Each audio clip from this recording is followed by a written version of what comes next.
नमस्कार, मैं हूँ राज माहौर। आप देख रहे हैं द डायलॉग। आज मैं आपके लिए लेकर आया हूँ ब्रह्मानंद ठाकुर जी द्वारा लिखित एक सुंदर आलेख। परिवर्तन प्रकृति का नियम है, इसे हरगिज रोका नहीं जा सकता। लेकिन वैसा परिवर्तन जिससे मौलिक पहचान ही नष्ट हो जाए, स्वीकार्य नहीं होना चाहिए। दुखद ये है कि परिवर्तन के इस दौर में गांव की जो खास पहचान थी, परंपरा, खान पान, शिष्टाचार, रीति रिवाज, पारस्परिक एकता, आपसी सद्भाव और भाईचारा सब लुप्त हो चुका है। बारात सिकुड़कर 3 दिनों की जगह 3 घंटे की हो गई। पंचायत से लेकर संसद तक के चुनाव में पूंजी निवेश होने लगी। हर गांव गली में कई कई पार्टियों के नेता हुए जो ब्लॉक, अचल और थाने तक फनफनाते हैं। मट्ठा की जगह चाय ने ले ली, लाठी की जगह तमंचा और लंगोटी की जगह जागिया ने लिया। धोती की जगह पैजामा को बेल बॉटम, फिर जींस पैंट ने विस्थापित कर दिया।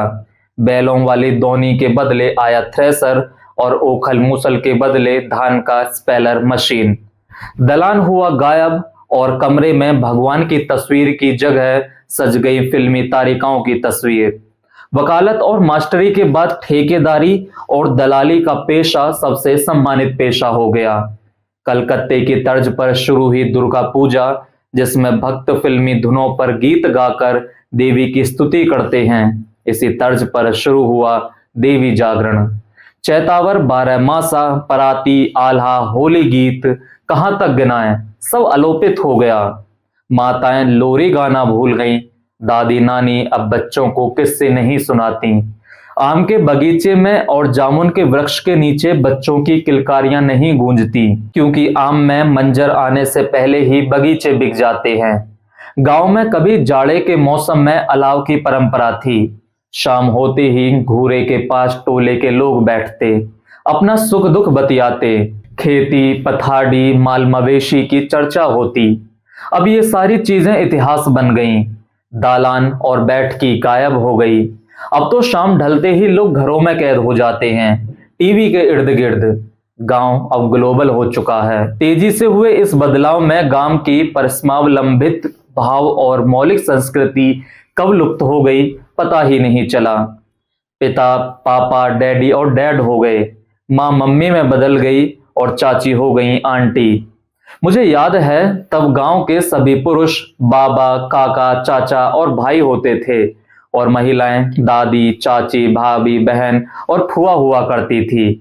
रिश्ते के आधार पर नाम के आगे चाचा, बाबा, काका और भाई का संबोधन जुड़ा होता था। ऐसे संबोधनों से एक अपनापन का बोध होता था। अब तो नाम के बाद जी लगाकर अपनों से बड़ों को संबोधित किया जाने लगा है। तब पूरा गांव एक परिवार लगता था, सुख दुख में एक दूसरे के सहभागी। गांव का कोई भी आदमी जब अपने गांव की किसी बेटी की ससुराल जाता था तो वहां उसका अपने खास रिश्तेदार सा आदर भाव होता था। संबंधों का यह बिखराव हमारी संस्कृति को काफी हद तक प्रभावित किया है। हमारी एकजुटता नष्ट हुई है। जिस परंपरा, रीति रिवाज और आपसी सद्भाव के कारण गांव की विशेष पहचान थी, वह सब जड़मूल से नष्ट हो चुकी है। आज भीड़ में सब अपनों को अकेला महसूस करने लगे हैं।